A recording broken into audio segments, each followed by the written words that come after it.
আইন হাতে তুলে নেওয়ার ক্ষেত্রে অনেক উৎসাহ দেখিয়েছি। সরকারের পক্ষ থেকেও দেখিয়েছি, নাসিরুদ্দিন পাটোয়ারিদের দলের পক্ষ থেকেও আমরা দেখেছি আইন হাতে তুলে নেওয়ার ব্যাপারে উৎসাহ। কিন্তু বেশ কিছু জায়গায় যেমন ধরেন বাটা শোরুম, কেএফসি, ইউনিমার্টে হামলা হয়েছে, লুটপাট হয়েছে। কেউ কেউ বলছেন যে গত কয়েক মাসে তৌহিদি জনতার নামে, ছাত্র জনতার নামে যে মবতন্ত্র দেখা গেছে, আইন হাতে তুলে নেওয়ার যে প্রবণতা দেখা গেছে, মব জাস্টিস দেখা গেছে, তারই ধারাবাহিকতা বা তার দ্বারা প্রভাবিত গতকালের ভাঙচুর ও লুটপাট। আমি প্রথমে ডক্টর আমিন আপনার কথা শুনবো, কারণ কেউ কেউ আবার এটাও বলছেন দেশে যেহেতু একটা বিনিয়োগের আন্তর্জাতিক সভা সম্মেলন যেরকম ভাবে বলি সেরকম হচ্ছে, সেই সময় বিনিয়োগকে নিরুৎসাহিত করার জন্য একটা চক্রান্ত বা ষড়যন্ত্র হতে পারে। কিন্তু আমাদের প্রশ্নের লক্ষ্য হচ্ছে যে আইন হাতে তুলে নেওয়া, প্রথম দিকে আমাদের এটা নিশ্চয়ই পাটোয়ারি বলবেন যে প্রথম দিকে আমরা আসলে আইন হাতে তুলে নেওয়ার ক্ষেত্রে অনেক উৎসাহ দেখিয়েছি। সরকারের পক্ষ থেকেও দেখিয়েছি, নাসিরুদ্দিন পাটোয়ারিদের দলের পক্ষ থেকেও আমরা দেখেছি আইন হাতে তুলে নেওয়ার ব্যাপারে উৎসাহ। এইটা আসলে কেমন, মানে আপনি এটাকে আসলে কিভাবে দেখেন, এইটা থেকে আমরা আসলে কিভাবে মুক্ত হব? আমার সুলেখক ইশতিয়াকের একটা কথা খুব মনে পড়ে। তিনি আওয়ামী লীগের আমলে একবার বলেছিলেন যে আসেন আমরা সবাই সবাইরে ধরায় দিই। এই আসেন আমরা সবাই সবাইরে ধরায় দিই জায়গায় আমরা আসি কিনা, ডক্টর আমিন? সেই সময় ৫ থেকে ৮ তারিখ পর্যন্ত আগস্ট মাসের এই ৩টা দিন প্রতিটি এলাকায় পাড়ায় পাড়ায় মহল্লায় আমরা সাধারণ মানুষের পাশে থেকে সুরক্ষা দিয়েছি, প্রতিরক্ষা দিয়েছি, যার মূল কারণ ছিল বাংলাদেশে যে আমরা সবাই ফ্যাসিবাদের বিরুদ্ধে ঐক্যবদ্ধ, রাজনৈতিক জিঘাংসা প্রতিহিংসার উপরে দাঁড়িয়েও আমরা যেভাবে সবার সুরক্ষা নিশ্চিত করতে পারি সেটা এস্টাবলিশ করা। এর পাশাপাশি পূজার সময় কি হয়েছে, দেশি বিদেশি ষড়যন্ত্র ছিল, অনেক অপপ্রচার ছিল, অনেকগুলো পূজা মণ্ডপে হামলার সেখানে সম্ভাবনা ছিল। তখনই কিন্তু দেশের সবচেয়ে বড় রাজনৈতিক দল হিসেবে আমরা আমাদের সর্বস্তরের নেতাকর্মীদেরকে মাঠে মোবিলাইজ করেছি। নেতৃত্বের পাশাপাশি যারা কর্মী রয়েছেন প্রত্যেকে বলেছি যে পূজা মণ্ডপগুলোতে আমাদের হিন্দু ধর্মাবলম্বী যেসব ভাই বোন রয়েছেন ওনাদের পাশে দাঁড়িয়ে নিরাপত্তাটা নিশ্চিত করবার জন্য। সুতরাং গত ৮ মাসে যখনই দেশে অস্থিতিশীলতা সৃষ্টি হয়েছে আমরা আমাদের দিক থেকে দায়িত্ব পালন করেছি। সরকারের প্রতি আমাদের আহ্বান থাকবে ওনারাও যেন ওনাদের দিক থেকে আইনের অনুশাসন প্রতিষ্ঠার এই দায়িত্বটুকু পালন করেন। আপনি যদি দেখেন গতকালকে থেকে একটা কথা বলি ভাই প্লিজ, গতকালকে থেকে কিন্তু ছাত্র দল থেকে আমরা কেন্দ্রীয়ভাবে কর্মসূচির অংশ হিসেবে বিভিন্ন জায়গায় কিন্তু সুরক্ষা দিচ্ছি, বিভিন্ন প্রতিষ্ঠানকে সুরক্ষা দিচ্ছি। আমাদের আজকে এনসিপি এখানে আছেন, ওনাদের প্রতিও প্রত্যাশা থাকবে ছাত্রদল বা বিএনপি যে দায়িত্বটুকু পালন করছেন ওনারা ওনাদের পরিসরে এটা জানেন। আমি জনাব পাটোয়ারির কাছে যাওয়ার আগে ডক্টর আমিন, আপনি যেমন ৫ আগস্টের পর থেকে শুরু করলেন, আমি একটু ৫ আগস্টের পর থেকে শুরু করি, এবং আমি দেখি আমি আর আপনি কিরকম দুইটা দুনিয়ায় বাস করছি। কারণ হচ্ছে যে আমি খবরের কাগজে আমি পড়তেছি যে ৫ আগস্টের পরে সংবাদ শিরোনাম, বিএনপিতে আশ্রয় পাচ্ছে আওয়ামী লীগের লোকজন, লীগ নেতাকে পালাতে সহযোগিতার অভিযোগ বিএনপি নেতৃত্বের বিরুদ্ধে, এসাল্লামের গাড়িতে এলাকায় গিয়ে সংবর্ধনা পেলেন বিএনপি নেতা। তারপরে আমরা খবর পাচ্ছি হচ্ছে যে এবার একটু লেটেস্ট জায়গায় আসি, বিভিন্ন এলাকায় প্রভাত প্রতিপত্তি তৈরি, চাঁদাবাজি, দখলবাজি, দিবস উদযাপন, ব্যানার টানানো, দলীয় মনোনয়ন দাবি, নানা কিছু কেন্দ্র করে বিএনপি, যুবদল, স্বেচ্ছাসেবক দল, শ্রমিক দল, ছাত্রদল পরস্পর সংঘাত, মারামারি খবর প্রতিদিন। কেউ মানে সর্বশেষ যেটা খুব মানে কি বলবো, খুব কায়দা করে পত্রপত্রিকাগুলি এটা করেছে, মানে গায়ের গোস্ত খুলে আনার হুমকি দিচ্ছেন এর মানে বিএনপি, ছাত্রদল, যুবদলের নেতারা। ডক্টর মাহাদি, এইরকম খবর আপনার চোখেও পড়েছে কিনা? না আমি একলাই পড়তেছি এগুলি খবর? না, অবশ্যই পড়েছে।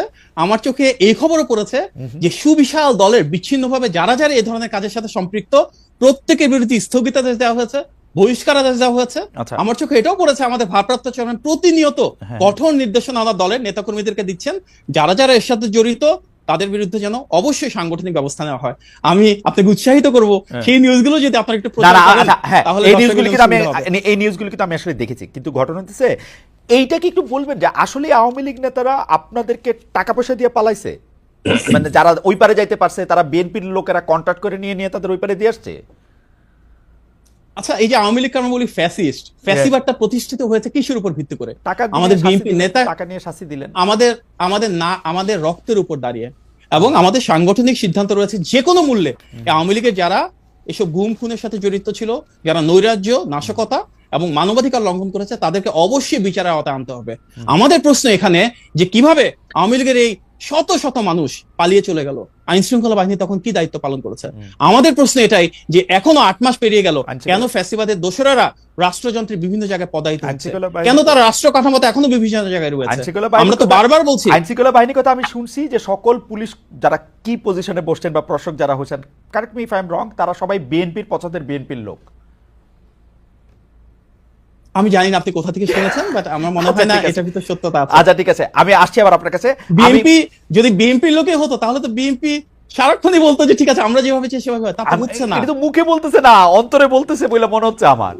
যাই হোক, না, না, যাই হোক, আমরা যাই হোক। আমরা আমরা দ্বিচার, আমরা গত 16 বছর সবচেয়ে মজলুম দল, দ্বিচারিতার দল আমরা না। না এই সে- অভিযোগটা কারো না না পক্ষে এটা করা আমি সম্ভব না। মজলুম দল সেটা আমি মানি, সবচেয়ে মজলুম দল আপনারা নাকি জামাতে ইসলামী, আপনারা জামাতে ইসলামী, আপনারা দেখুন আপনারা সবচেয়ে বড় মজলুম দল মানে কিন্তু সবচেয়ে বড় দল মানে সবচেয়ে বেশি সমর্থক বা রাজপথে সবচেয়ে বেশি মানুষ তাই না, Right. সবচেয়ে বেশি মামলার শিকার, হামলার শিকার, না, গুমের এই ব্যাপারে- শিকার, শহীদের শিকার। একটু আগে দেখলাম নাসির পাটোয়ারি ভাই বললেন যে যে রক্তের উপর দাঁড়িয়ে অনেক মানুষ এখানে জীবন দিয়েছেন। আমি ওনাকে বিনয়ের সাথে প্রশ্ন করতে পারি, সবচেয়ে বেশি জীবন কারা দিয়েছেন? আমাদের দল। সবচেয়ে বেশি হামলার শিকার কারা হয়েছেন এই গণ অভ্যুত্থানে? আমাদের দল। সবচেয়ে বেশি সমর্থক নেতা না, কর্মী না, কাদের সেই- নেমে এসেছেন? আচ্ছা, আমি কি একটু আমার মনে উত্তর দিব? হয় হ্যাঁ অবশ্যই, খালিদ ভাইয়ের অবশ্যই মাধ্যমে অনুমতি অবশ্যই নিয়ে। হ্যাঁ নাসিরুদ্দিন পাটোয়ারি, আপনি যদি ওই জায়গা থেকে শুরু করেন যে আসলে প্রথম এই যে হামলা, কারো উপরে একদম বিচার করে ফেলা, চল দেখা আসি, এইটার মধ্যে এটা শেষ করে দেই, এগুলো আপনারা শুরু করছিলেন আসলে, বা আপনাদের কাছাকাছি জায়গা থেকে শুরু হয়েছিল, আপনাদের সমর্থন ছিল। এখন কি এটা একটু আয়ত্তের বাইরে চলে গেছে কিনা? মানে সারা বিশ্বের কাছে যখন একটা বিনিয়োগ বোর্ডের একটা মিটিং হচ্ছে, তখন আমরা এটা কি প্রমাণ করলাম? ইসরায়েলের বিরুদ্ধে আমাদের প্রতিবাদ জানাইতে গিয়ে জুতার দোকানের জুতা লুট করে নিয়ে আসা, কি প্রমাণ করলাম হ্যাঁ, আসলে? প্রথমত হলো এই গণঅভ্যুত্থানটা হওয়ার পরে এখানে কিন্তু সংঘবদ্ধ কোনো একটা গঠিত রাজনৈতিক দল কিন্তু এই গণঅভ্যুত্থান ডিরেক্টলি করে নাই, ফলত একটা যে যেখানে পারে নিজের জায়গা থেকে ঝাঁপিয়ে পড়েছে, এবং পুরো জিনিসটাকে কিন্তু আমাদের গণঅভ্যুত্থানের পরে কন্টেইন করাটা আমরা করেছি, এবং এটা যতটুকু এখন স্টেবল পজিশনে মানে এসেছে, প্রায় আমাদের মাঠে 176টা মুভমেন্টের ওইখানে গিয়ে আমাদের কাজ করতে হয়েছে, এবং আমরা আমাদের যতটুকু শক্তি ছিল সর্বটুকু আমরা ব্যয় করেছি যাতে কোনো বিশৃঙ্খল না ঘটে, এবং এই ডিসঅর্গানাইজ ফোর্সটা একটা অর্গানাইজিং, এবং এটার জন্য কিন্তু আমরা প্রথমে নাগরিক কমিটি গঠন করেছিলাম, এনসিপি গঠন করেছি, এবং এটা ডেমোক্রেটিক প্রক্রিয়ার মধ্যে যাচ্ছে যাতে এইভাবে কোনো কিছু না ঘটে। আর দ্বিতীয়ত যে বিষয়টা, এটা তো খুবই নিন্দনীয় কাজ যে এই ঘটনাটা ঘটেছে, এবং আমাদের কিন্তু রাজনৈতিক এডুকেশন, আমরা বারবার বলে থাকি যদি আমরা বিএনপি এনসিপির এই মেজারমেন্টের মধ্যে থাকি, কিন্তু আমাদের মূল জায়গাটা আমরা যেটা কাজ করতে হবে, আমাদের দেশের যে পলিটিক্যাল কালচারের জায়গাটা থেকে মব জায়গাটা, এটা কিন্তু আগেও ছিল, আগেও বয়কট সেশন এসেছে, বিভিন্ন জায়গায় সংঘবদ্ধ হামলা হয়েছে, এবং বিভিন্ন সময় কাজগুলো হয়েছে, কিন্তু আমাদের সামনে এখন সুযোগ এসেছে যে আমরা এগুলা বন্ধ করব কিনা, এটা আমাদের সামনে সুযোগটা এসেছে। তো ওই বন্ধের প্রক্রিয়া শুধু পুলিশ ডিপ্লয় করলে, আপনি আর্মি ডিপ্লয় করলে অনেক সময় পারবেন না, তারা আর্মি পুলিশ বিভিন্ন জায়গায় তাদের সাথে হলো জড়িয়ে যাচ্ছে। এটার জন্য হলো জনগণকে বিভিন্ন জায়গাতে রাজনৈতিক দলগুলো তো হলো এগিয়ে আসতে হবে, এবং এটা যেটা ছাত্র দলের উদাহরণটা এসেছে খুব ভালো, এবং আমরাও কিন্তু মন্দির পাহারা দিয়েছিলাম, এনসিপিও কিন্তু ওই জায়গায় সার্বক্ষণিক কাজ করতেছে যাতে হলো এই ধরনের কোনো প্রক্রিয়াগত মানে কাজগুলো না ঘটে, এবং ভবিষ্যতে এই ধরনের যখন প্রথম আলোতে হামলার কথা হয়েছিল অনেকেই সেখানে গিয়েছিল, আমি নিজেই সেখানে যোগাযোগ করে গিয়েছি, এবং আমি তাদেরকে বলেছিলাম যে যে কোনো পরিস্থিতিতে আমরা প্রস্তুত আছি, কারণ যদি কারো বিরুদ্ধে সুনির্দিষ্ট কোনো অভিযোগ থাকে সেটা আইন আছে, আদালত আছে, এবং আপনি সেখানে বলতে পারেন, কিন্তু এই ভিত্তিতে করা উচিত না। ফলে আমাদের সামগ্রিক সংস্কৃতিটা চেঞ্জ করতে হবে, এটা যদি আমরা করতে না পারি তাহলে ভবিষ্যতে আপনি বিএনপি আসুক, যে কোনো দলে আসুক, একই সিস্টেম চলতে থাকবে, এক নাম্বার। দুই নাম্বার জিনিসটা হলো, প্লিজ, হ্যাঁ যেটা দুই নম্বর হলো অর্থ বিলের যে বিষয়টা আপনি আমাকে সংশোধনী দিয়েছিলেন, আমার মনে হয় আপনারা আরেকটু রিভিউ করবেন, সেখানে কর আরোপ এবং আরো কিছু বিষয় আছে যেগুলো নিয়ে না, আপনি যে আমি আপনাকে পড়ে শোনাতে পারি অর্থ বিলের মধ্যে কি কি ইনক্লুডেড। অর্থ বিলের বাইরে আসলে সরকারের কোনো ব্যয় সম্ভব না, অর্থ বিলের সরকারের কোনো ব্যয় সম্ভব না। ব্যয়ের ক্ষেত্রে যেটা হলো আমরা কর আরোপ থেকে শুরু করে যে বড় বড় প্রক্রিয়াগুলোতে, সেখানে আমরা চাইনি যে কোনো বাধাগ্রস্ত সৃষ্টি হোক বা নিজের স্বার্থের জন্য কেউ ফ্লোর ক্রস করুক, কিন্তু হলো স্বাধীনতার জন্য যে নিজের ভিউজ গুলা প্রকাশ করার জন্য সেখানে কিন্তু আমরা মতামত দিয়েছিলাম। মানে আপনারা অর্থ বিলের ব্যাপার, তো আমি আবার বলি, সরকারি দলের সংসদ সদস্য বা সরকারি দলের মন্ত্রীরা যে বিল উত্থাপন করবেন সবগুলো অর্থ বিল হইতে বাধ্য, কারণ সেটার সাথে টাকা পয়সা সব, মানে আপনি টেকনিক্যালি আমি বলি, আপনি এটা ছাপায় আনবেন তো তখনই এটার সাথে টাকা পয়সা ইনভলভ হয়ে যাবে। আপনি অর্থ বিল ছাড়া সরকার কোনো বিল করতে পারবে না, সবই অর্থ বিল করতে পারবে না, সবই অর্থ বিল, একটা হাউস অ্যালাউন্স থেকে। হ্যাঁ, যখন আপনি বলেন অর্থ বিল করতে পারবে না, তখন হচ্ছে আসলে প্র্যাকটিক্যালি কিছু করতে পারবে না আর কি। মানে প্র্যাকটিক্যালি কিন্তু হলো তার ভিউজ গুলা এখন যেটা হয় আমাদের আচ্ছা, মানে হলো দাঁড়ায় একটা থেকে আপনাকে একটু দলের, নিন্দামন্দ করতে বলেন। পারবে যে আমাদের মন্ত্রী নাসিরউদ্দিন পাটোয়ারি এটা ভালো কাজ করে না, এগুলি বলতে পারবে, তাই তো? সেটা তো প্রধানমন্ত্রীর যে দলীয় ফোরামের বাইরে উনি যাইতে পারবে কিনা, সেখানে আমরা মনে করি স্বাধীনতা থাকবে, এবং এটার কোনো যদি অর্থবিলে আসে সবকিছু হয়, সেখানে হলো তার সমালোচনা করা যায়, যেটা এখন নাই। আচ্ছা। আমরা সেই মনে করি সেই সুযোগটা হলো ভবিষ্যতে থাকা উচিত। আচ্ছা, ঠিক আছে। আর ভবিষ্যৎ বাংলাদেশের রূপরেখাটা আপনারা যে কথাটা বলেছিলেন, যেটা বিএনপি হোক, আওয়ামী লীগ হোক, যে কেউ হোক না কেন, ডক্টর ইউনূস সাহেব এখনো আছেন। ভবিষ্যতে যদি আমরা সংস্কৃতির ক্ষেত্রে চেঞ্জ না করতে পারি, আমরা কোন দল, যে দলই বাংলাদেশে যত সুন্দর দল নিয়ে আসুক, জনগণের সামগ্রিক জায়গা থেকে পরিবর্তন করতে হবে। আর আপনি যে নিউজগুলোর কথা বলেছেন, আমিও প্র্যাকটিক্যালি গ্রামে দিয়ে গিয়ে দেখেছি, সামাজিক ভাবে আমাদের অনেক ও, পরিবর্তন করতে আপনাদের হবে। নিউজগুলি তো বলি নাই, আপনাদের নিউজগুলি কি একটু বলবো? আপনাদের হ্যাঁ, নিউজগুলি এটা আপনাদের নিউজগুলি কিন্তু হচ্ছে যে আরো মারাত্মক।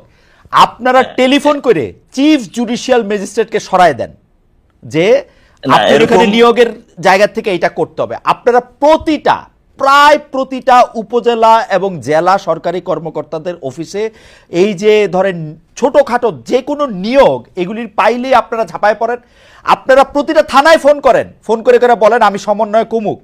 হয়তো নাসিরউদ্দিন পাটোয়ারির মতো অত বড় আচ্ছা, খালেদ সমন্বয় ভাই, ফোন করে না, আপনি, কিন্তু না, না। এগুলি করে, খালেদ কিন্তু ভাই, এগুলিও কিন্তু আমরা এটা- পড়ি। হ্যাঁ, এখানে অনেকগুলা ঘটনা ঘটছে, এটা অস্বীকার করার, আমরা অস্বীকার করতেছি না, কিন্তু আপনি চিন্তা করেন যখন হলো প্রথমে মুভমেন্টটা হলো 158 জনের সমন্বয়ক ছিল, প্রথমে এটা পুরো দেশে কিন্তু এটা বিস্তৃত ছিল না। এখন সিলেটের একটা প্রত্যন্ত অঞ্চলে একটা ওয়ার্ডে যিনি মুভমেন্টটা করেছেন, এবং উনিও কিন্তু এখানে সমন্বয়কটা পরিচয় দিচ্ছেন। আমরা এই বিষয়টা শৃঙ্খলার মধ্যে আনার জন্যই কিন্তু পরবর্তীতে বলেছি Okay. পুরো বাংলাদেশে আমার কমিটি মনে দেওয়ার জন্য। আমরা কিন্তু আপনি আমাদের ঠিকই বলেছেন, জায়গা থেকে- আমাদের আর সময় নাই। আমরা একটা লাস্ট কোশ্চেন ইচ আমার একটু করতে হবে। আমি একটু প্রথমে ডক্টর মাহাদির কাছে আসছি, তারপরে শেষ আবার আপনার কাছে আসবো। ডক্টর মাহাদি, আমরা একটা হাইপোথেটিক্যাল সিচুয়েশন ধরি, হাইপোথিসিস দিয়ে যেহেতু শুরু করছিলাম, একটা হাইপোথেটিক্যাল সিচুয়েশন দিয়ে শুরু করি, যে যেমন ধরেন ডক্টর ইউনূস ডিসেম্বরে ইলেকশন দিলেন না, জুন মাসে- এবার একটু প্র্যাকটিক্যাল করলে ভালো হয়। আচ্ছা, ধরেন ডক্টর ইউনূস ডিসেম্বরে ইলেকশন দিলেন না, জুনেও ইলেকশন দিলেন না, বিএনপি কি করবে সেই ক্ষেত্রে? মানে সর্বাত্মক আন্দোলন এই সরকারকে, মানে আবার একটা সরকার হটাও আন্দোলন বিএনপি করতে হবে নাকি বিএনপি একটু সবর করবে যে ঠিক আছে জুনে দেয় নাই, জানুয়ারিতে দেয় নাই, দিবে না কোন এক সময়? ওরকম দেখুন, করবে? এই সরকারটা এসেছে বিএনপির 16 বছরের সুদীর্ঘ আন্দোলন, যে আমরা একটা অন্তর্বর্তী বা তত্ত্বাবধায়ক সরকার চাই যেটা হবে দল নিরপেক্ষ, সেটারই প্রতিফলন। এবং গণ অভ্যুত্থানে আমরা দেখেছি বিএনপি সর্বশক্তি দিয়ে এই সরকার প্রতিষ্ঠার পেছনে কাজ করেছে, এবং বিএনপির কারণে কিন্তু এটা সর্বদলীয় সরকার না হয়ে নির্দলীয় নিরপেক্ষ সরকার হয়েছে। আমাদের নেতা ভারপ্রাপ্ত চেয়ারম্যান জনাব তারেক রহমান বারবার বলেছেন, এই সরকারের সফলতা মানে বাংলাদেশের সফলতা, এই সরকারের ব্যর্থতা মানে বাংলাদেশের ব্যর্থতা। সুতরাং আমরা সর্বাঙ্গীনভাবে ওনাদেরকে সহযোগিতা করব, ওনাদের যেখানে ভুল আছে সেটা ওনাদেরকে ধরিয়ে দিব।